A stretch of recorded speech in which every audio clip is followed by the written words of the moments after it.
جبو سرکفتنا ملت مال کوبانی و رێزگاربوونا وێ وشکەستنا ترۆرێن داعشێ بکیف خۆشیە سەرکەفتنە شەروانên کورد li Kobanê û Şengalê Partî Dîmokratî Kurdistanî li Qêtiltemir şahiyek li darxistin ji bo zarokan di vê şahiyê de ji zaroka re pêşberk û mûzîk û stiran pêşkêşkirin. Ekrem Zeydo berpirsiyarê li Qêtiltemir di axaftina xwe de pîrozbahiya rizgariya Kobanê kir.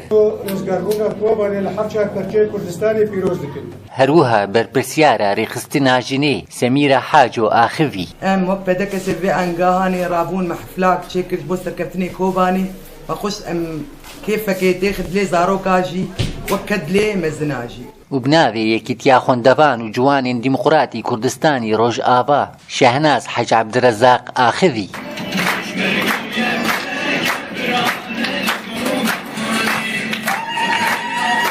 و هەروەها فیلمێکی بەلگەیی لەسەر ژیانە نەمر مستەفا بەرزانی پێشکەشکردن بۆ زارۆکێ کوردێ باژارێ تلتەمر ئەم کیفخۆشیکێ تێخن دلێ وان ji ber îroro Kurd tevayî di astengiyekê derbas dibe ew kêfhanê ji dilê wan kêm bû. Ev şahiya bo zarokayê û em pir kêfxweş in û serkeftinê bo Kurda gişa dixwazin. Em pir kêfxweş in bi vê heflamê a pedekesê li bajarê Tiltemir û em diyarî xwe ji Serok Mesûd Barzanî erdişînin. Bi dawî zarokên serkeftî hatin diyarkirin bi pirtûk û pênûsa Dara Ebdo Tiltemir Ark.